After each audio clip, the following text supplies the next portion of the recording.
नमस्कार सभी को। Good evening to all. आज के इस संभाषा के सत्र में आज का हमारा विषय है हाइपोप्लास्टिक यूटरस।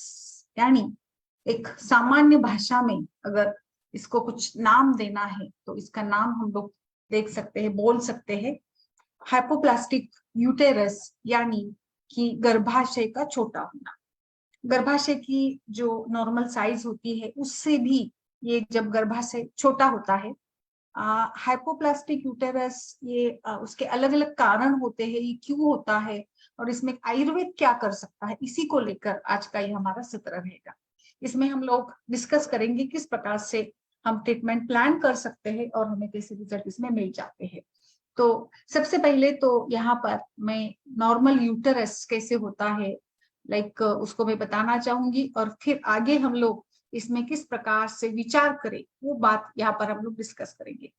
नॉर्मल यूट्रस की जब बात आती है तो यूट्रस की जो एक साइज होती है, यूट्रस ये जो है हमारा महिलाओं के शरीर में जो एक अलग सा ऑर्गन है यूट्रस, जो ब्लड रिसीव करता है यूट्राइन एंड ओरिन आर्टरीज के साथ। और इसी के साथ साथ यूट्रस कहाँ सिचुएटेड है? Uterus is located between the bladder, anteriorly उसके ब्लैडर रहता है एंड रेक्टम पोस्टीरियरली रहता है। और उसका एवरेज डायमेंशन कितना है? तो averagely it must be around 8 centimetre long होना चाहिए और 5 centimetre across and 4 centimetre thickness होती है। यूट्राइन कैविटी की वॉल्यूम कितनी होती है? How much uterine cavity can hold? 80 ml to 200 ml। Uterus को हम सब डिवाइड करते हैं 3 सेगमेंट्स में, जैसे body, cervix and the fundus. Uterus ये टिश्यू से बना है। There are 3 tissues. एंडोमेट्रियम, जिसे हमें पता है कि एंडोमेट्रियम ये इनर लाइन है, इनर अंदरूनी परत है, एंड जो कि हमें पता है कि फंक्शनल एंड बेसल एंडोमेट्रियम इसमें होता है, इस लाइनिंग में। ये रिप्रोडक्टिव हार्मोन्स को बनाता है, और यही लेयर जब शेयर होता है, यही लेयर जब डिस्ट्रॉय होता है, it results in the menstrual bleeding. यानी जो यूट्रस की लाइन है एंडोमेट्रियम, ये अगर टूट जाती है, ये शेयर होती है, तो इसका परिणाम मेंस्ट्रुअल ब्लीडिंग के रूप में आता है। अगर यहाँ पे कुछ डैमेज होता है यूट्रस के इस एंडोमेट्रियम के लेयर को, वहां पे एडेजन्स बन जाते हैं या फाइब्रोसिस होता है, जिसको हम लोग बोलते हैं Asherman syndrome. Another layer is of myometrium, the muscular layer, and it is composed of smooth muscle. And the third one is perimetrium, which is the thin outer layer. सबसे बाहर क्या है? पेरीमेट्रियम। बीच में क्या है? मायोमेट्रियम। और सबसे अंदर क्या है? एंडोमेट्रियम। ठीक है, तो एंडोमेट्रियम ज्यादा इंपॉर्टेंट रहता है हमारे विचार से अगर देखा जाए। जो यहाँ पर अगर हम लोग बात करेंगे प्री प्यूबर्टल एज में, यूट्रस थोड़ा स्मॉल ही होगा, ऑब्वियस है। जैसे जैसे मैच्योरिटी आएगी वैसे वैसे, तो प्री प्यूबर्टल एज में यूट्रस स्मॉल होता है। और सर्विक्स जो होता है, it is little longer than the body, and cervix का और बॉडी का रेशियो 2:1 होता है। बट जैसे प्यूबर्टी आती है, रिप्रोडक्टिव एज में लड़की चली जाती है, यानी महिला चली जाती है, उसकी साइज बढ़ती है, बॉडी थोड़ी बड़ी होती है, सर्विक्स से ज्यादा बॉडी का पार्ट वहां पे एनलार्ज होता है। एंड वहां पे सर्विक्स का बॉडी का जो रेशो प्री प्यूबर्टी में 2:1 था, अभी बन जाता है 1:2। यानी बॉडी, जैसे मैंने बताया कि बॉडी का काम क्या है? टू होल्ड द फिटस, तो ये साइज बढ़ जाएगा। फिर पोस्ट मेनोपॉज में क्या होता है? The uterus becomes atrophic and the body size now becomes again smaller, and the cervix to body ratio is again 2:1। तो देखा आपने कि प्री प्यूबर्टी में भी 2:1 था, यानी सर्विक्स लॉन्ग था एंड बॉडी का साइज थोड़ा कम था। वही साइज फिर से आ जाता है पोस्ट मेनोपॉज में। और also a nulliparous uterus is usually smaller than the multiparous uterus. Furthermore, as the female reaches menopause, the uterus starts to atrophy. जैसे शरीर के धातुओं का क्षय होता है और कार्य क्षमता सभी एक जैसे देखा जाए तो सभी मायने से एट्रोपिक चेंजेस आने लगते हैं। And due to that lack of hormones, there is also a loss of menstruation. तो ये थोड़ी सी यहाँ पे फिजियोलॉजी है यूट्रस की, यानी यूट्रस की साइज हमें कितनी चाहिए, एवरेजली कितनी होनी चाहिए? It is almost around 8 centimetre long. अभी इसमें जैसे बहुत ही छोटा यूट्रस है, यानी 5 सेंटीमीटर का है, तो लाइक क्या दिक्कतें आ सकती है। यूट्राइन एनोमलीज भी है। हमने देखा कि आयुर्वेद में संहिताओं में गर्भाशय के साथ साथ योनि की भी अलग अलग आकृतियों का और योनि के भी अलग अलग रचनाओं का वर्णन किया है, और जिसमें आचार्य एक प्राकृत जो वजाइना होता है इसका भी कारण बताते हैं। इसका उन्होंने एक प्रकार से ये भी दिया गया है वहां पर, वो बताते हैं इसका कैसे मुख कैसे होता है वगैरह वगैरह। सर्जिकली अगर देखा जाए तो इसमें सेगमेंटल हाइपोप्लेजिया, यूनिकॉर्निएट यूट्रस भी एक सिचुएशन होती है जिसमें मतलब एक प्रकार से जो यूट्रस नॉर्मल होता है वो नहीं होता है। यूट्राइन डायडेल्फिस करके कंडीशन होती है, बायकॉर्निएट यूट्रस होता है, सेप्टेट यूट्रस होता है। तो ये सारे इसमें एनोमलीज हो सकती है। यूट्रस को अलग अलग टाइप के डिसीजेस होते हैं, जैसे पॉलिप बन जाता है, कभी फाइब्रॉइड बन जाता है, एंड कभी कभी एंडोमेट्रियम थिकनेस बढ़ती है, कभी एडिनोमायोसिस हो जाता है। तो अलग अलग जो ये 3 लेयर हमने देखे, एंडोमेट्रियम मायोमेट्रियम वगैरह, इसके भी कई कई बार कुछ कुछ अर्बुद बनना उसमें वगैरह भी सिचुएशन हो जाती है। ओके, अभी आज हम लोग क्या पढ़ रहे थे कि इसमें जो हाइपोप्लास्टिक यूटरस है, what is mean bye hypoplastic uterus. तो हमने अभी जो देखा कि जो नॉर्मल साइज होनी चाहिए उतनी साइज नहीं है, तो कारण क्या है, what are the reasons of hypoplastic uterus, क्या रीजंस हो सकते हैं इसमें। तो हार्मोन्स का भी हमें देखना पड़ेगा, एंड इसके डिग्रीज भी होती है हाइपोप्लेजिया की, एंड हार्मोनल इम्बैलेंसेस के कारण हो सकता है यूट्रस हाइपोप्लेजिया। मेडिकल कंडीशन है जो कि फिर जैसे कि अंडर डेवलप्ड यूट्रस है, कई बार ऐसे, जैसे भी मैडम ने बताया था कि कल, कि बाकी सब कुछ नॉर्मल है, थोड़ा सा थीनिंग है, पतलापन है, और मेंस्ट्रुएशन उसको इंड्यूस करना पड़ता है। तो बिल्कुल इसमें बहुत सारे कॉम्प्लिकेशंस हो सकते हैं, जिसमें सबसे पहला आता है मेंस्ट्रुअल इरेगुलरिटीज। फिर मेंस्ट्रुअल इरेगुलरिटीज नहीं है, मेंस्ट्रुएशन ठीक से नहीं हो रहा है, तो फर्टिलिटी के भी इश्यूज रहेंगे। फिर अगर वो भी थोड़ा सा ठीक है किसी में, तो प्रेगनेंसी के प्रॉब्लम्स होते हैं, कुछ जेनेटिकल एबनॉर्मलिटीज हो सकती है, हार्मोनल इम्बैलेंसेस हो सकते हैं, एंड फिर जैसे कुछ टॉक्सिन्स भी रिलीज हो सकते हैं, और इस प्रकार के सारे इसमें प्रॉब्लम्स होते हैं। हाइपोप्लास्टिक यूट्रस के कई सारे कारण हैं, जिसमें जेनेटिक फैक्टर बहुत ही महत्वपूर्ण है, एंड कई बार कुछ टॉक्सिन्स के साथ या इम्बैलेंस के साथ, या कुछ इन्फ्लेमेशन है, इन्फेक्शन है, इसके साथ भी होता है।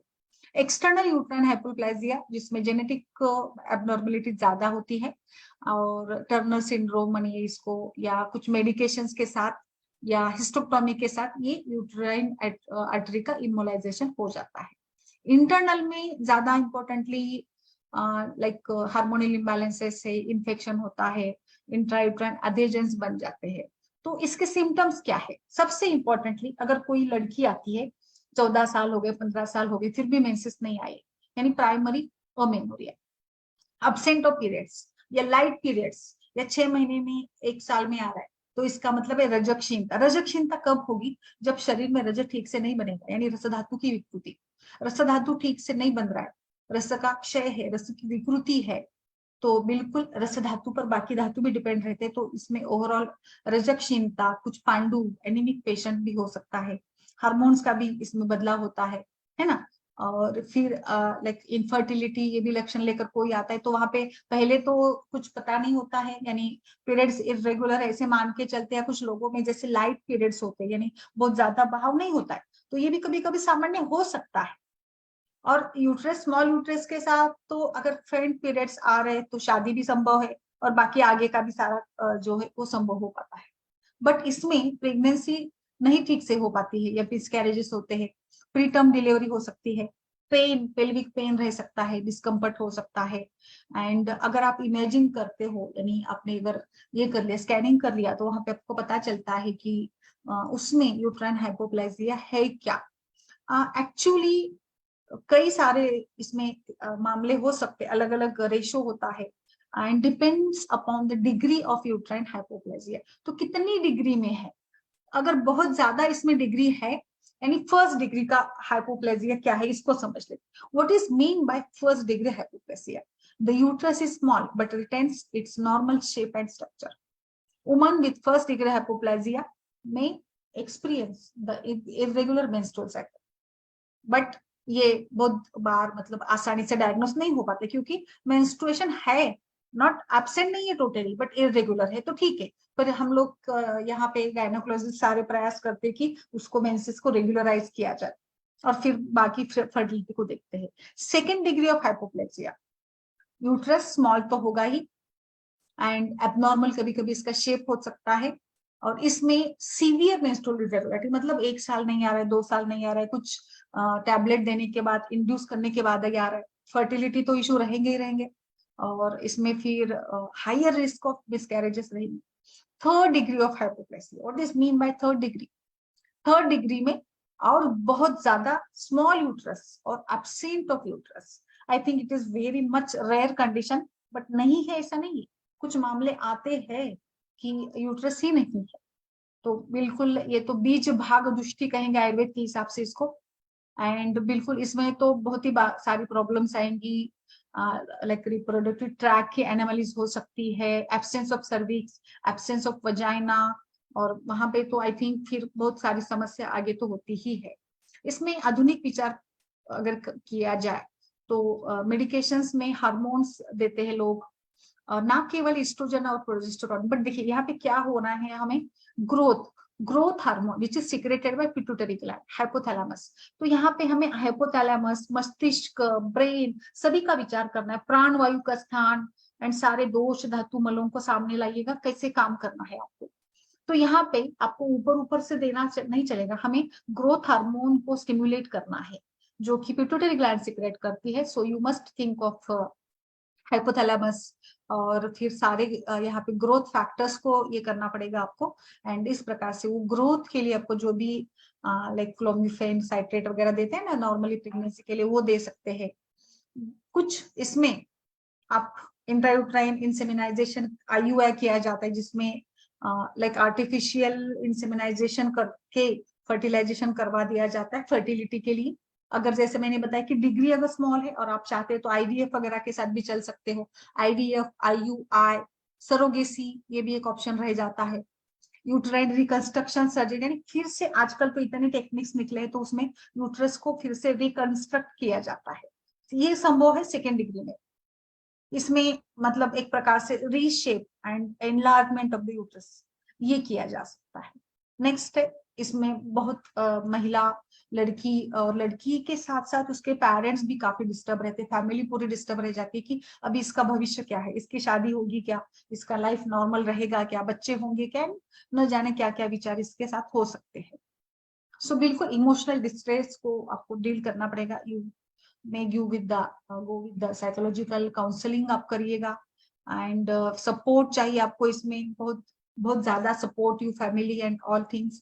इसमें आपको डायग्नोसिस कैसे करना है, सबसे पहले तो यूट्रस के लिए साइज के लिए आपको अल्ट्रासाउंड करिएगा, देन हिस्टोसाल्पिनिंगियोग्राफी एचएसजी, जो कि एक टाइप का एक्सरे ही मानिएगा, जो करेक्ट फैलोपियन ट्यूब की पेटेंसी भी देखता है, यूट्रस की भी पेटेंसी देखता है, जिसके साथ तो हमें क्लियर पिक्चर आ जाता है।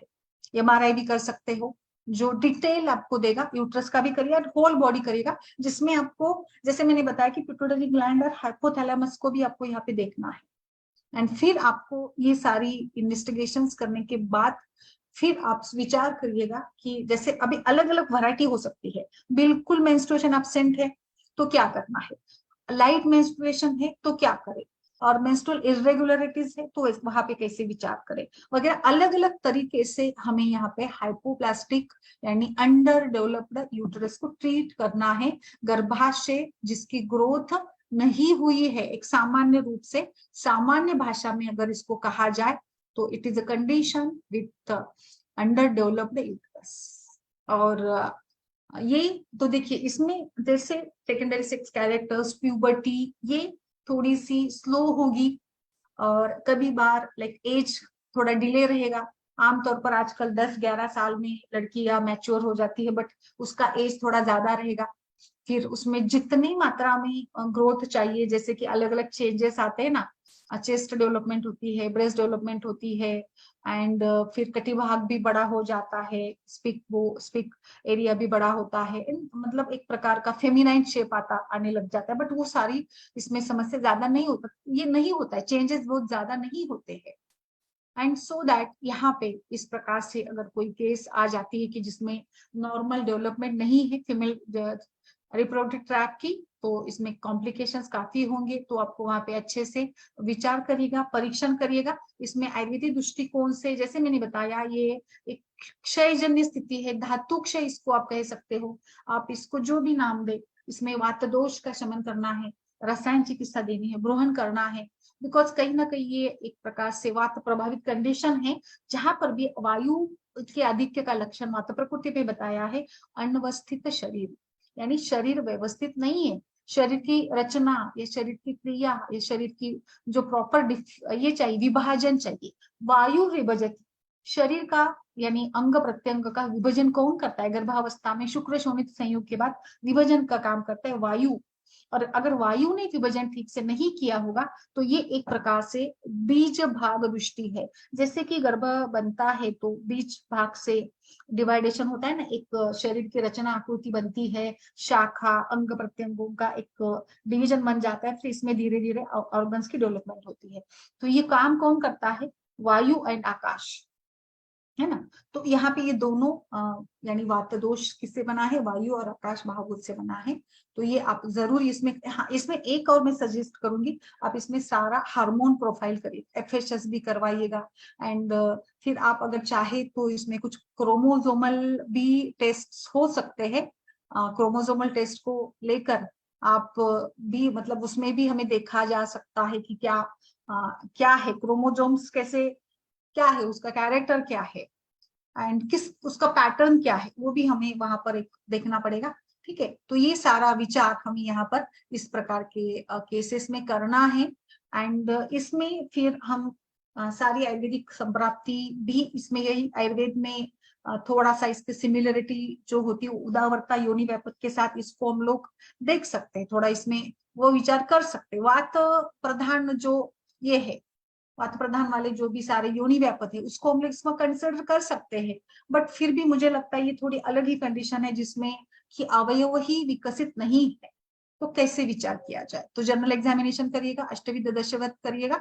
और मैंने जैसे बताया कि मेरे विचार से ये है एक प्रकार से जात हारिणी इसको कहा गया है। एंड फॉर दैट बीज भाग अवयव दृष्टि एज पर द काश्यप आचार्य, इसको बीज भाग या जाताहारिणी कहते हैं। एंड ये एनोमोलीज जो होती है इसको आचार्य ने इस प्रकार से बताया है। सो इसमें फिर क्या है, गर्भिणी परिचर्या, सदगुरु तक सारी बातें आती कि गर्भिणी ने अच्छे से परिचर्या का पालन नहीं किया है, तो पूरी आपको फैमिली हिस्ट्री लीजिएगा। फिर माँ का भी पैटर्न कैसा है मेंस्ट्रुएशन का, माँ को मेंसेस कब आया था, माँ का मतलब विकास एंड माँ की प्रेगनेंसी कैसी रही है, ये भी थोड़ा सा आप वहां पे डिसाइड करिएगा। माँ का ही नहीं तो फैमिलीज में जो भी मैटरनल फैमिलीज में जो भी सारे रिलेटिव्स है, ब्लड रिलेटिव्स है, उन सभी का आप देख सकते हैं या जैसे एग्जामिनेशन कर सकती है। तो अभी आगे बढ़ते हैं, आगे इसमें जैसे अभी जो भी कंडीशन है मैं यहाँ पे कंसिडर करके चल रही हूँ कि लाइक उसको एक आध बार मेंसेस आया था, लाइट स्पॉटिंग हुई थी, बट आगे कुछ नहीं हुआ है, तो उसमें हम लोग कैसे विचार करें? तो आपने सारे इन्वेस्टिगेशंस कर लिए, सारा कुछ हो गया, तो कैसे स्टार्ट करें? आई थिंक इसमें 3 दिन का, ऐसे तो दीपन पाचन का बहुत ज्यादा रोल नहीं है, बट जैसे हमारी एक ट्रीटमेंट प्लान होता है तो कहीं ना कहीं यहाँ पे वो थोड़ा सा करके आप 3 दिन का दीजिएगा। दीपन पाचन जो भी आप पाचक पट्टी देना चाहते हैं वो दीजिएगा। हमें यहाँ पे ज्यादा से ज्यादा रसायन और ऐसे द्रव्यों का प्रयोग करना है जो कि हाइपोथैलेमस को स्टिमुलेट करे, हार्मोन्स को सिक्रेट करे, एस्ट्रोजेनिक फूड देना है और थायरोक्सिन को बढ़ाना है, यानी सभी मायने में ऐसे विचार करेंगे। फिर स्टार्ट करते हैं नष्ट पुष्टांतक रस के साथ, एक 1 TDS दीजिएगा। इसमें चित्रकादी बटी या अम्पाचक बटी दे सकते हो आप, 1 से 2 गोलियां, यानी एक सवेरे एक शाम को दीजिएगा। देन इसमें कुमारी असो का बेस्ट रोल रहेगा, कुमारी असो 3 से 4 चम्मच दीजिएगा, आप 2 से 3 टाइम दे सकती हैं। इसमें एक्चुअली अभी विचार किया जाए तो बस्ती का और खास करके क्षीरपाक, या जो हमने कल 2-3 सत्रों में पढ़ी है मज्जा बस्ती, मांस रस की बस्ती, इसका बड़ा रोल रहता है। अच्छा, आप मात्रा बस्ती भी दे सकते हो ऐसे भी, या अनुवासन नीरू जो भी है वो दे सकते हो। तो हमने स्टार्ट किया नष्ट पुष्टांतक रस, जो खास बना ही इसीलिए है, जो हम लोग रजक क्षीणता में, रजक क्षय में देते हैं, मेंस्ट्रुएशन को इंड्यूस करने के लिए, स्टिमुलेट करने के लिए। यहाँ पे देखिए मेंस्ट्रुएशन आर्ट तो अग्निगुण वाला है, तो पेशेंट का थोड़ा पित्त बढ़ाइएगा, अग्निगुण भी बढ़ाइएगा, क्योंकि वही चिकित्सा प्लान करते हैं ना हम लोग। अमेनोरिया में वही प्लान रहता है कि रक्त धातु की मात्रा बढ़ा दी जाए, अग्निगुण को बढ़ाया जाए, रस को बढ़ाया जाए। मतलब जो भी तरीके से हो, रस धातु पुष्ट हो, रक्त पुष्ट रहेगा तो वो जो मेंसेस आने हैं वो ये हो जाएंगे। फिर कुछ हाइपोथैलेमस को भी स्टिमुलेट करने की मेडिसिन हम लोग सोचते हैं। अभी बेसिकली स्टार्टिंग में अश्वगंधा, वलेह, शतावरी ग्रैन्युल्स दूध के साथ ऐसे कर सकते हो।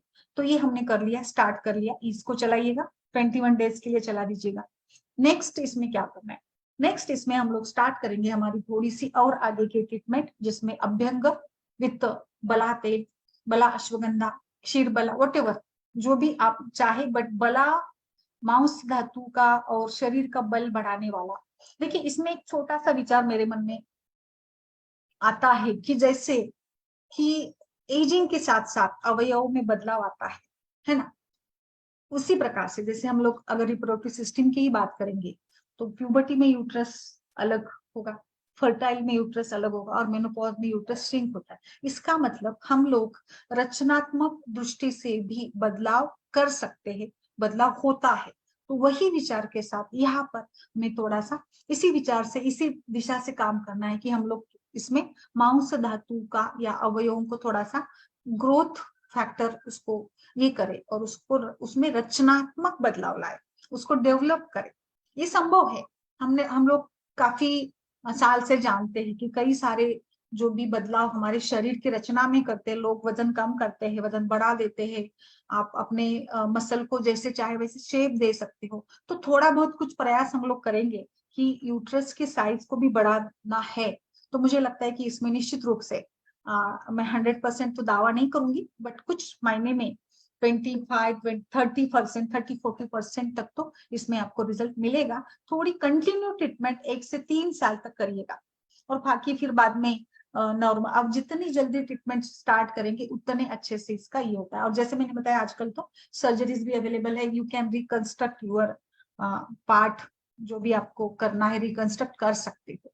अभ्यंग करिएगा, अभ्यंग आप इसमें अलग अलग बस्ती प्लान करिएगा, हर महीने में अलग बस्ती, लाइक राजयापन बस्ती और बृहन बस्ती, फिर मात्रा बस्ती और धन्वंतर तेल, चंदन बला तेल, ये करिएगा। इसमें मैंने जैसे बताया कि हाइपोथैलेमस को स्टिमुलेट करना है, तो आपने अभ्यंग किया, ठीक है। अभ्यंग के बाद जो भी आप चाहते हैं बस्ती देना आप करिएगा। मैं इसमें आपको ज्यादा, मेरा इसमें शतावरी का ज्यादा अच्छा अनुभव रहा है। शतावरी आदि जो बस्ती बनती है वो क्षीरपाक तरीके से उसको बनाकर उसका प्रयोग करवाएगा, जिसके ज्यादा अच्छे रिजल्ट्स आपको मिल जाते हैं। शतावरी आदि बस्ती का ज्यादा रिजल्ट देखा गया है और ज्यादा उसको लोग प्रेफर भी करते हैं।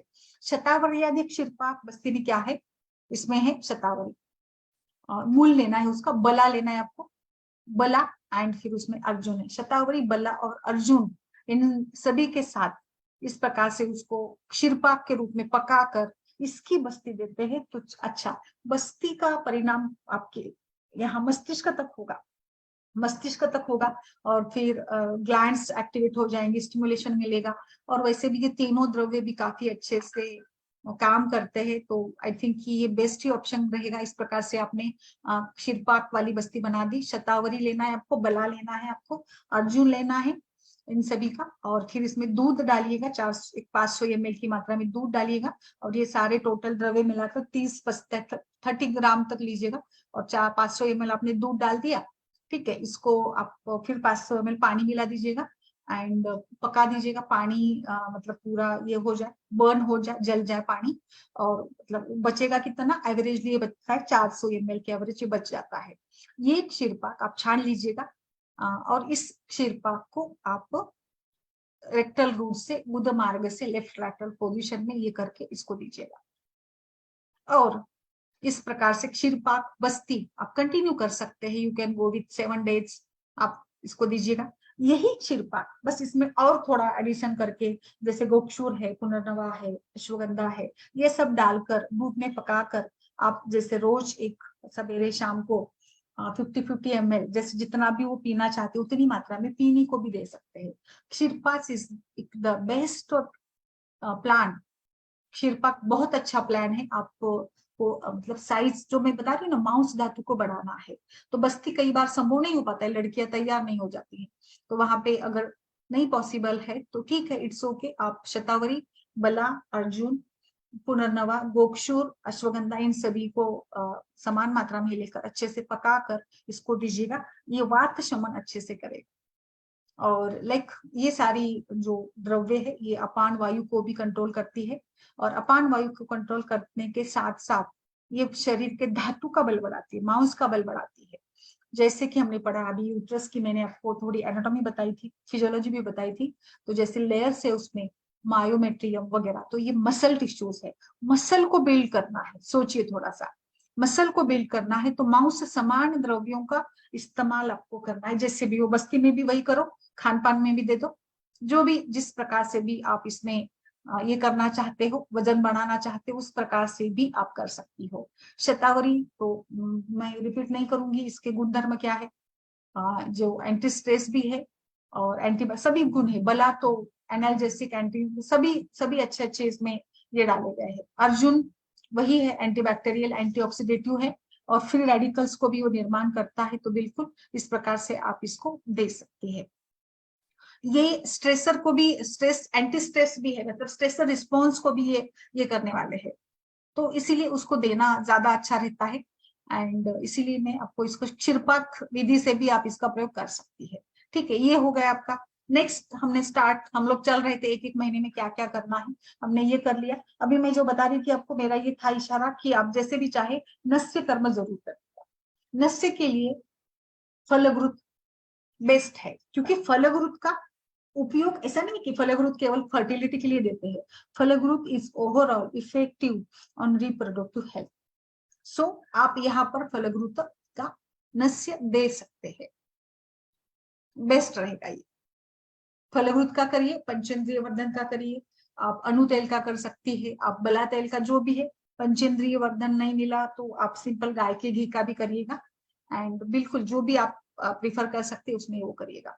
इसमें जैसे मैंने कुमारी आसो एक बताया था पहले महीने में, नेक्स्ट में आप दे सकते हैं अशोकारिष्ट दीजिएगा मिलाकर, इसमें अभ्यारिष्ट मिलाकर 20 ml एक महीना इसको चला दी। इसमें आप थोड़ा गोमूत्र डालिएगा, गोमूत्र अर्क। जैसे मैंने बताया अग्नि गुणधर्म को बढ़ाना है, पित्त को बढ़ाना है, अग्नि गुणधर्म बढ़ाने के लिए गोमूत्र अर्क डालिएगा। ठीक है, और अभी ये हमारी ट्रीटमेंट जैसे हम लोग 2 महीने 3 महीने में हमने कर रहे, ये सारा कुछ कर रहे, तो आप एक बार यूजी फिर से रिपीट करिएगा। यूजी में साइज देखिएगा यूट्रस के कितनी है, कुछ फर्क पड़ रहा है क्या, नहीं पड़ा है क्या। अभी थोड़ा इसमें बेस्ट रोल रहता है एक्चुअली पीचू का। अनमैरिड लड़की है तो हम लोग नहीं करेंगे, बट अगर मैरिड है और इसमें जैसे मैरिज तो हो चुका है, मैरिज तक तो इसको 1-2 बार मेंसेस आ गए थे तो इसीलिए मैरिज हो गया, यानी वो कोई ऐसे नहीं है कि मेनोरिया की केस है तो भाई किससे शादी करेंगे, तो शादी हो गई है, बट पीरियड इरेगुलर है या फेंट पीरियड है, तो इसमें आप तो मतलब आपको तो बेस्ट अपॉर्चुनिटी है, आप इसमें बहुत अच्छा काम कर सकते हैं। गो विथ योनि पीछू, योनि पिचू का करें। कौन से योनि पिचू का प्रयोग करें, फलवृत का करें, बला तेल का करें, बला अश्वगंधा का करें, चंदन बला लाक्षादि का करें, आप इसमें सहचर का, और जो एक हमारा फेवरेट रहता है ना उसका भी आप कर सकते हैं। बेस्ट मतलब ये आपके लिए बेस्ट वाले ये रहेंगे। पिचू का रखना तो वहां पे लोकल जो रिप्रोडक्टिव ऑर्गन्स को बल चाहिए, मसल को बिल्ड करना है, इसके लिए पिचू का बड़ा, शतपुष्पा का एक मैं बता दी, शतापुष्पा का, शतपुष्पा का आप नस्य भी कर सकते हैं। शतपुष्पा बहुत अच्छे से स्टिमुलेट करती है, इंड्यूस करती है मेंस्ट्रुएशन को। और फिर जैसे इस्ट्रोजेनिक फूड की बात चल रही थी, तो इस्ट्रोजेनिक फूड में आप फ्लेक्सीड्स है और लाइक मेथी, फिर उसको भिगोकर आप दे सकते हो, जो जो भी आपको फेवरेबल लगे, सारा जो अवेलेबल हो, जिस प्रकार से उन सभी का विचार इसमें आपको करना है, मतलब वो सारा आप इसमें एडवाइस कर सकती है पेशेंट को। खान पान में भी एडवाइस करिएगा, है ना। तो जैसे भी चाहे, हमारा उद्देश्य यही रहेगा कि क्या क्या दे हम लोग इसमें। फ्लेक्सीड दीजिएगा, प्रोटीन वाला डाइट जिसमें सोयाबीन हो, आप इसको नट्स पाउडर बनाकर दूध के साथ दे सकती है। आप तिल दीजिएगा। देखिए उष्ण गुण भी देना है, उष्ण पित्त को थोड़ा बढ़ावा भी देना है, बट मांस धातु को भी बिल्ड करना है, तो मधुर रस भी आप दे सकती है। बट सोया फ्लेक्स सीड्स जरूर दे, जो कि एक रिचेस्ट सोर्स है, पॉलीफिनॉल्स का सोर्स है, एंड इस्ट्रोजेनिक भी ये फूड माने गए हैं। पीच दीजिएगा जो बेस्ट रहता है। तिल का तो हम सभी जानते हैं, तिल का काढ़ा, तिल गुड़ का सेवन करवाना पेशेंट को काफी फायदेमंद रहा है। And so you can go with और नेचुरल सी टोफू वगैरह आजकल लोग बहुत ज्यादा इस्तेमाल कर रहे हैं, टोफू का, स्ट्रॉबेरीज का उपयोग कर रहे हैं। एंड ये सारा भी आप इसमें इस्तेमाल कर सकते हैं, नो वरीज, आप इसको जरूर इस्तेमाल करिएगा। इसका अच्छा रिजल्ट आपको मिल जाता है। तो इस प्रकार से इस सारे हाइपोप्लास्टिक यूट्रस की हम लोग जो बात कर रहे हैं, इसमें इस विचार से सारा बीज भाग अवयव दृष्टि मानिएगा। एंड इसमें हमें वही रहेगा, रोल यही रहेगा कि हम रिस्टोर करें हेल्थ को, हम स्टिम्युलेट करें हार्मोन को, ग्रोथ हार्मोन को स्टिम्युलेट करना है, जीएनआरएच को करना है, आपको थायरोक्सिन को स्टिम्युलेट करना है। सब कुछ आप इसमें वही तरीके से आप कर सकते हैं। आप इसमें अगर चाहे तो वजाइनल बस्ती का भी इस्तेमाल करें, जैसे मैरिड अगर पेशेंट है तो यू कैन गो विथ उत्तर बस्ती। इसमें शतावरी घृत, फिर मैंने जो ये बताया था अपना रेगुलर वाला फलघृत है, उसका आप कर सकते हो। धन्वंतरी निघंटू में वगैरह इन सभी का रेफरेंस आपको मिल जाता है कि शतावरी को स्त्री दोषक न माना है, तो हर प्रकार से आप शतावरी का प्रयोग करिएगा, क्योंकि इसमें फाइटोइस्ट्रोजन से जो सेक्सुअल कैरेक्टर्स को डेवलप करेगा, एंडोमेट्रियल थिकनेस को इंप्रूव करेगा। हमें यहाँ पे सारे एंडोमेट्रियल, मायोमेट्रियम, गर्भाशय के तीनों लेयर्स को डेवलप करना है, रिग्रोथ करवाना है, ताकि गर्भाशय की साइज बढ़े। ओरल मेडिसिन में मैंने नष्ट पुष्टांतक रसक बताया था, कुमारी आसो बताया था। आप जो भी आर्तोजनन के लिए जो हम लोग रेगुलर देते हैं, पुष्पाणु दे सकते हो आप जो भी चाहे उसमें आप, जैसे हमें आर्तो को इंड्यूस भी करवाना है, बट केवल आर्तो को इंड्यूस करके काम नहीं होगा, आपको गर्भाशय को भी थोड़ा स्टेबल बनाना पड़ेगा ना, ताकि आगे प्रेगनेंसी हो, आगे शादी हो जाएगी लड़की की, तो गर्भाशय में गर्भ को होल्ड कर सके, इतनी तो क्षमता उसमें लाइएगा, इतना तो उसको बढ़ा दीजिएगा। यानी 5 सेंटीमीटर की साइज है तो कम से कम 6 तक लाइएगा, यानी कैसे भी करके उसको वो होल्ड कर पाएगी। एंड फिर हम लोग वही, मतलब क्योंकि इसमें क्या है ना कि इसके भी चांसेस होते हैं, अबॉर्शन के भी चांसेस होते हैं। तो एक मानिए अभी हमने यहाँ तक आ गए कि प्रेगनेंसी तक आ गए, तो फिर प्रेगनेंसी कंटिन्यू कराने के लिए हमारे पास और भी विकल्प है, वहां पर भी हम सारी गर्भिणी परिचर्या को फॉलो करके इसमें काम कर सकते हैं, ऐसा कुछ नहीं है। इसमें वात शमन, मधुर रस, जीवनी रस, इसमें मांस रस का एक बस्ती मैं सजेस्ट करूंगी। मज्जा सिद्ध जो हमने अभी सेशन लिया था, उसमें भी हमने देखा कि यहाँ पे मुलेरियन डक्ट जो है वो काफी इंपॉर्टेंट है, तो उसको भी स्टिमुलेट करना है। तो मज्जा रस या मांस रस की बस्ती, मज्जा घृत, मज्जा तेल, इसकी बस्ती या बस्तांड की बस्ती बनाकर दीजिएगा। धीरे धीरे धीरे मैं यहाँ पे आपको ऐसे नहीं कि 2 महीने में 3 महीने में फर्क पड़ेगा, बट 1 साल तक कंटिन्यू आप इस प्रकार से हर महीने में मेडिसिन चेंज करके, कभी मात्रा बस्ती, कभी हमारी रेगुलर वाली जो बस्ती है अनुवासन निरूह बस्ती, कभी पीचू या कभी उत्तर बस्ती, ऐसे करते करते अगर पेशेंट को ये करेंगे, ट्रीट करेंगे सक्सेसफुली, और उसकी साइकोलॉजिकल लेवल पर भी थोड़ा सा काम करे, यानी फैमिली का सपोर्ट हो, उसको नींद जो भी समस्या है उसकी, बाकी छोटी मोटी समस्या जो भी है, तो धीरे धीरे धीरे आपका जो गर्भाशय है वो भी बढ़ेगा, और बाकी जो भी ओवरऑल जैसे क्षीणता होती है ना शरीर में, वो भी धीरे धीरे कम हो जाएगी।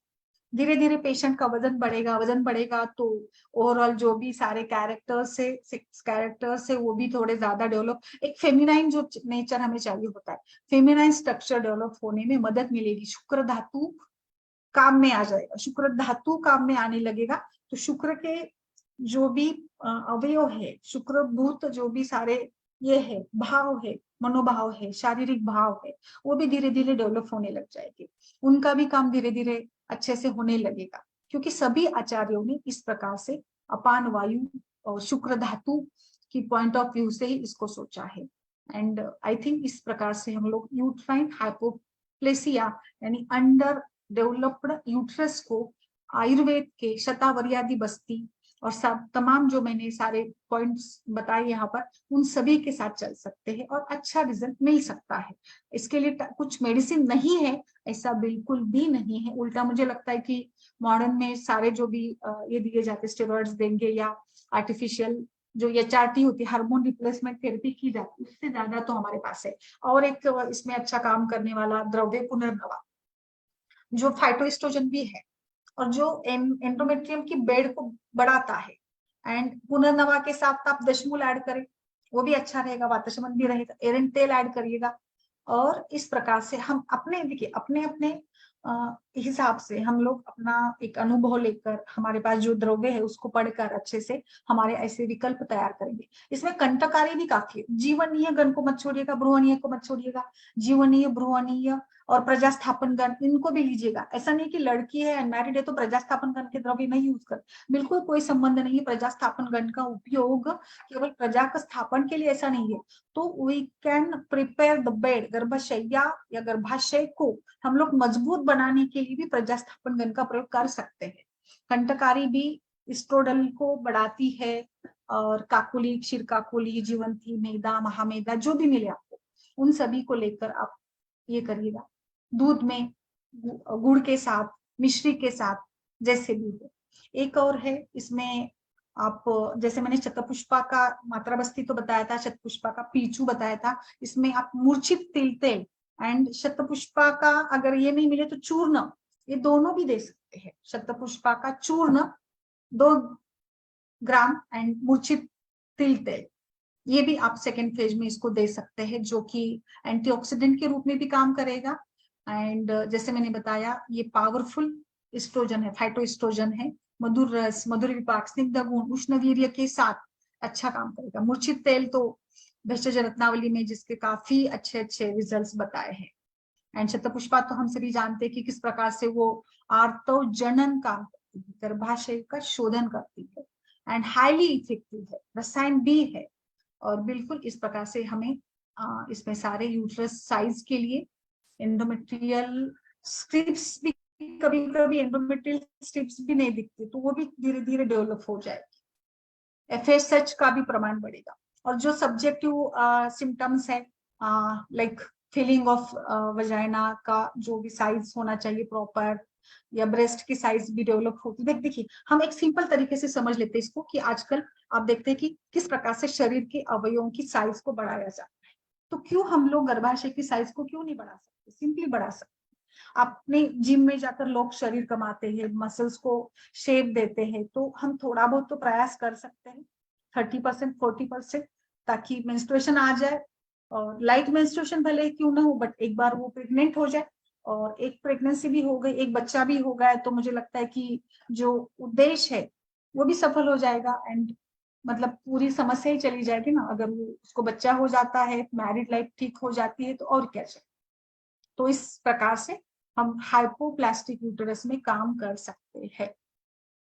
बाकी तो आप सभी जानते हैं कि आप तो जनन के लिए जो भी सारे आप उपाय करना चाहते हो, सारे उपाय तो करिएगा। यस मैम, नमस्ते सभी को, बोलिए मैम। डॉक्टर संपदा जी। मॅडम खूप सुंदर लेक्चर, व्हॅल्युएबल इन्फॉर्मेशन, थँक्यू. प्रयत्न केला नाही नाही, थँक्यू, खूप छान. येस, म्हणजे आपण करू शकतो, नक्की करू शकतो. मला तर खूप पॉझिटिव्हली मी बघितले आणि करू शकतो. एक सोपं उदाहरण घ्या ना तुम्ही, ब्रेस्ट साईज आजकाल लोक काय काय करतात, वाढवतात, तेल लावून तुम्ही मालिश करून वाढवू शकता की नाही. मग इथे तुम्ही जर पिचू वगैरे ठेवलात गर्भाशय योनीमध्ये, तर का नाही साईज वाढणार? थोडी हळूहळू तरी वाढेल, पण वाढेल, नक्की वाढेल. सोपं सांगायचं म्हणून सांगितलं उदाहरण.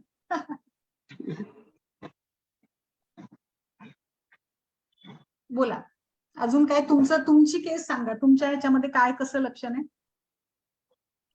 ते काल बोलले ते 3 सेंटीमीटर साईज आहे युट्रसची. 3 सेंटीमीटर आहे. हो. येस, कमी आहे, खूप पण कमी. हा, मांस धातू क्षयजन्य सगळे लक्षण आहे. वजन किती आहे पेशंटचं? वजन किती आहे? 30 किलो. अरे बापरे. आई वगैरे नॉर्मल आहे तिची? मध्यम, म्हणजे फार जाड नाही, फार बारीक नाही. ओके. आता किती है वय? अभी क्या है एज? 17 है। एक बार आ गया ना मेंसेस उसका? हाँ, आ गया. ओके. तर मॅडम खूप छान तुम्ही काम करू शकता. आता हे सगळं सुरू करा ना. अनमॅरिडच आहे ना ती? अनमॅरिडच आहे ना? हो. मग तर म्हणजे ठीक आहे ना.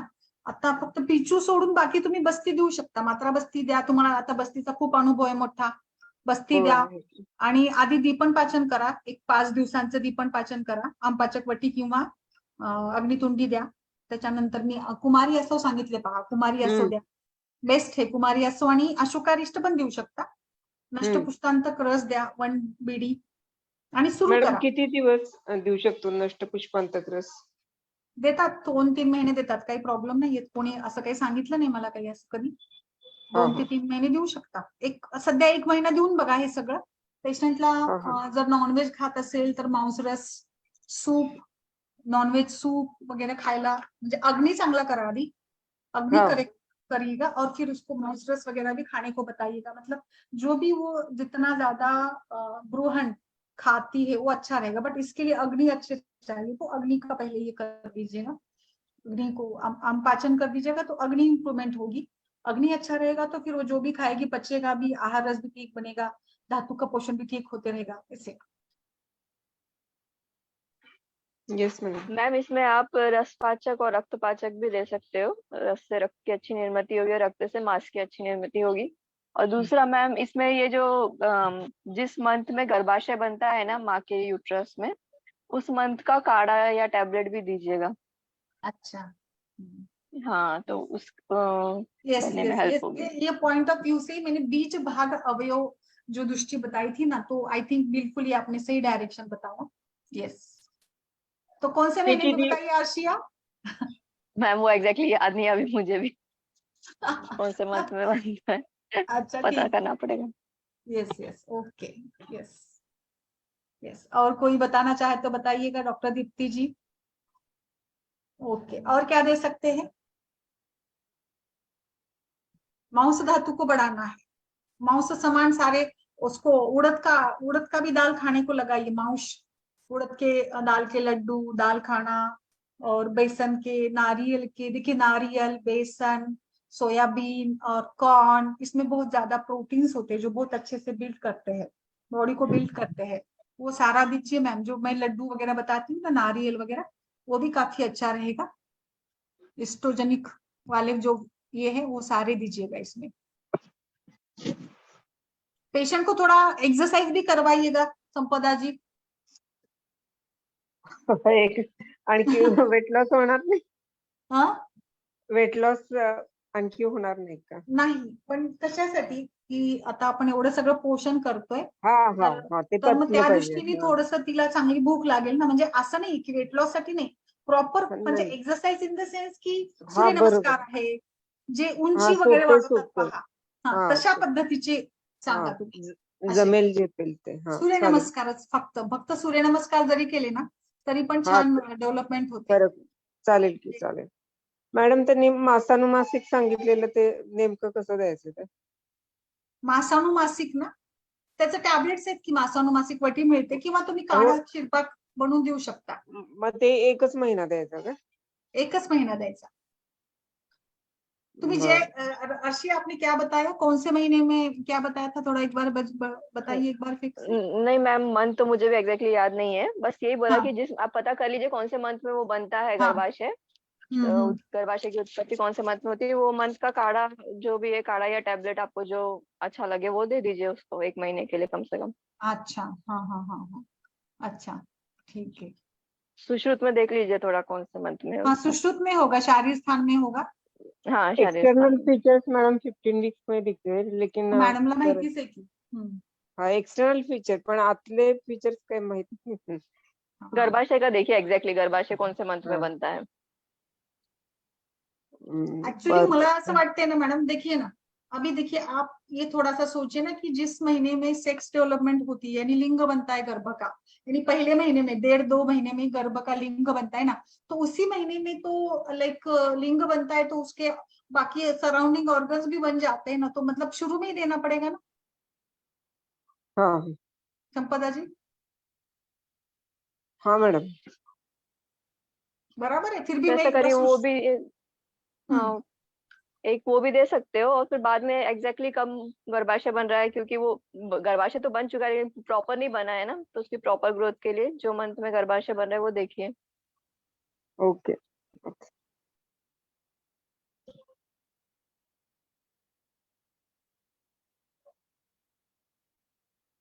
फक्त लॉंग टर्म ट्रीटमेंट आहे एवढंच आहे. काय म्हटलं काय म्हटलं? Yes, long term ma'am. Treatment आहे. हा लॉंग टर्म आहे, एवढं आहे, मग प्रयत्न तुम्हाला करावेच लागेल ना. हम्म. बिलकुल, त्याच्याशिवाय नाही होणार. म्हणजे नाही थोडस होणार. एवढं मेजर इश्यू आहे ना मॅडम, मेजर इश्यू आहे हो. तर पेशंट, आणि खूप सोपं आहे, खूप काही अवघड नाहीये. म्हणजे अवघड नाही. नाही. पेशंट रुटीन काम करू शकतो आणि सगळंच हे होतं. त्याच्यामुळे मला नाही वाटत की काय. नाही, छान आहे ट्रीटमेंट प्लान, खूप छान आहे. पण मला असं वाटतं की जैसे अभी मैंने बताया ना, उस साइज में ही आपको सोचना पड़ेगा कि जैसे सेक्स डेवलपमेंट होती है वैसे ही ये करना पड़ेगा। उसी समय पे देते तो ज्यादा इफेक्ट रहेगा, ऐसे मुझे लग रहा है। उस समय में यानी पहले महीने का दूसरे महीने में का जो काढ़ा है वही चलेगा। यष्टि मधु का भी अच्छा रोल रहेगा मैम, यष्टि मधु जरूर डालिएगा। यष्टि मधु भी काफी अच्छे से ब्रूहन का इसका काम करता है, आप दीजिएगा। पहले मेरे विचार से पहले दीपक पाचक, ठीक है, बस्ती। पहले हम लोग मांस को बढ़ाएंगे, फिर आर्तवजनन के लिए काम करेंगे। थोड़ी गर्भाशय की साइज थोड़ी सी भी कुछ तो मतलब इतना तो भी बढ़े तो फिर हम लोग मेंस्ट्रुएशन के बारे में विचार करें। मुझे लगता है पहले एकदम से आर्तवजनन नहीं करना चाहिए, हमें पहले मसल पर काम करना चाहिए, फिर आर्तवजनन का विचार करें। मतलब वातशमन करे, जीवन कार्य करे, ब्रूहन करे, फिर बाकी। ऐसे मेरा एक ये रहेगा, इसमें विचार रहेगा। और नस्य जरूर करवाते रहिएगा, नस्य शिरोधारा वगैरह भी कर सकते हैं, जो हार्मोन्स को स्टिमुलेट करने के पॉइंट ऑफ व्यू से। ओके, आई होप अभी आपको मतलब सारा आइडिया, ट्रीटमेंट प्लान आ गया है मैडम, तो आप इसमें विचार जरूर कर सकती है। वैसे तो आप बस्ती वगैरह के तो आप एक्सपर्ट है, आपको तो कुछ इसमें बताने की जरूरत नहीं है ना? गायनेक की प्रैक्टिस मैडम आयुर्वेद की वजह से बढ़ गई है। अच्छी बढ़ गई है। क्या क्या आ रहे Actually, पेशेंट, कैसे कैसे आ रहे, क्या क्या कर गायनेक रही है आप? DUB के होते हैं ज्यादातर, अच्छा, फाइब्रॉइड यूट्रस, क्रॉनिक डीयूबी के आते सर्विसाइटिस। हैं। हाँ लड़कियों में डीयूबी की समस्या काफी बढ़ गई है ना नाउअडेज। हाँ, यस। PCOD के होते हैं। हम्म पीसीओडी का भी बहुत ज्यादा बढ़ गया। आपका गाइडेंस अच्छा है। देखिए ये स्मॉल यूट्रस के साथ ना मतलब गर्भधारणा तो हो सकती है, ऐसा नहीं कि नहीं होती है, बट उसको स्टेबिलिटी में थोड़ा प्रॉब्लम आ सकता है ऐसे। तो इसीलिए हमें वो करना है।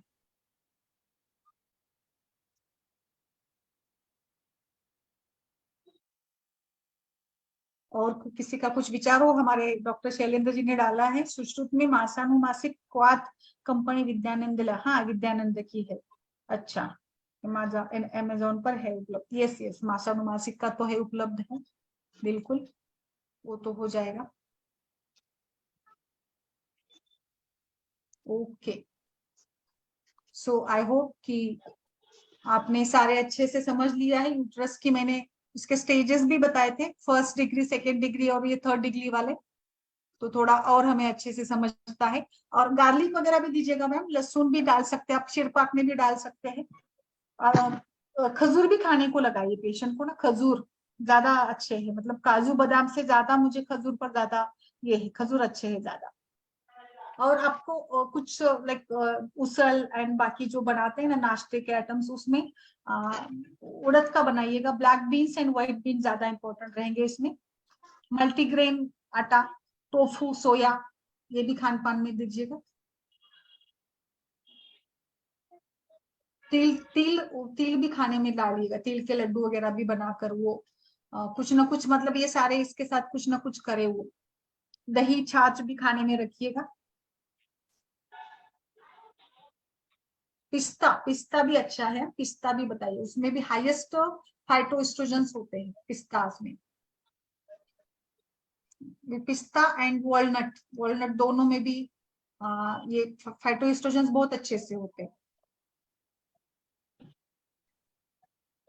प्रीति Gojmunde, adenomyosis not receiving bleeding by anything, क्या दे सकते हो? अच्छा, शुभ्रा जी ने डाला हाइपोप्लास्टिक यूट्रस में लघु पंचमूल का काढ़ा और शतावरी, अश्वगंधा और स्वर्ण की, यस मैम बिल्कुल। स्वर्ण का भी देखिए, बिल्कुल अच्छा एक ये पॉइंट रह गया था। स्वर्ण के भी कुछ अगर स्वर्ण मालती वसंत है या मधुमालती, वो भी दीजिएगा मैम, अच्छा रहेगा। संपदा जी, स्वर्ण कल्प, स्वर्ण कल्प।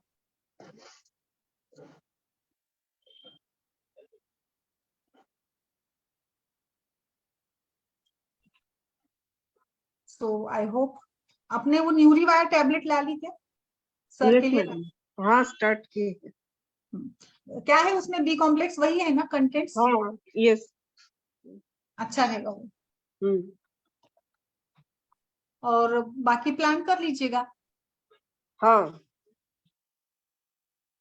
देखिए इसमें ना हाइपोप्लास्टिक में यहाँ पे जैसे मैंने वात शमन तो बताया, बट कहीं ना कहीं वात प्रकोपक उस लड़की में हेतु है, तो वो भी कम करिएगा, क्योंकि वायु रुक्ष है, रुक्षता, और रुक्षता के साथ क्या करेगा वो, संकोच करेगा, and so that genital organs भी संकुचित रह जाएंगे। इसीलिए वात का शमन करना बहुत ज्यादा जरूरी है इसमें। तो पेशेंट को भी बताइए, ऐसे सारे हेतु, चलना, बहुत ज्यादा भाग दौड़ करना, लड़कियों में ये बहुत ज्यादा मिल जाता है, खेलना कूदना, जर्नी करना, ये सारे हेतु उसमें मिल जाते हैं। तो वो जरूर आप इसमें ये करिएगा। रोहन बस्ती का भी सोचिएगा, अनुवासन बस्ती का भी सेकेंडरी टाइप में नस से दे सकती है पिट्यूटरी के लिए। डॉक्टर प्रीति जी ने क्या, एक मैडम एडिनोमाइसिस में ब्लीडिंग रुक ही नहीं रही है पेशेंट का 3 महीने से, अरे बाप, रक्त संपर्क दिया सो थोड़ा कम। आप वासाघृत का पान करवाइए प्रीति, डॉक्टर प्रीति, वासाघृत का पान एंड चंदन मला लक्षादि की मात्रा बस्ती तुरंत दीजिएगा। एंड इसमें आपने क्या दिया है, और बोलबद्ध रस दीजिएगा। बोलबद्ध रस काफी अच्छा है, अच्छा काम। वासाघृत का पान स्टार्ट करो, जल्दी तुरंत करिएगा। वासाघृत तो 10 ml पान, दुर्वा, यस, दुर्वा स्वरस का नस्य दीजिएगा। वासाघृत 10 ml दीजिएगा, पान में दीजिएगा, सवेरे उठने के बाद पीने को दीजिएगा। चंदन बला लक्षादि 50 ml की मात्रा बस्ती दीजिएगा मैम, 2 दिन में कम हो जाएगा। आपने वासाघृत का पान करवाया एंड चंदन बला लक्षादि की मात्रा बस्ती दी तो बेस्ट। और फल त्रिकादि गुगुल 2-2 वटी दीजिएगा, पंचभौतिक की दीजिएगा, बहुत डीयूबी के लिए बेस्ट है। वासाघृत 10 ml 2 बार भी पिलाएगा, कोई सब प्रॉब्लम नहीं है वासाघृत की। पेशेंट की एज आपने बताई नहीं डॉक्टर प्रीति, ठीक है, बट इसमें दूब का स्वरस, ओके, दुर्वा स्वरस नस्य, यस, बोलबद्ध दिया, ओके। बोलबद्ध से नहीं आ रहा है तो मात्रा बस्ती दीजिएगा मैम, बिल्कुल बेस्ट रहेगा इसमें, ओके। और फलतिक गुगुल 2 बीडी, फलतिक गुगुल 2 बीडी दीजिएगा, ठीक है डॉक्टर प्रीति, ओके। चलिए, तो आज हाइपोप्लास्टिक यूट्रस के साथ हमने चर्चा की है। आई होप कि आपको सभी कुछ समझ में आया होगा। एंड चलिए फिर, स्टे कनेक्टेड, बाय बाय।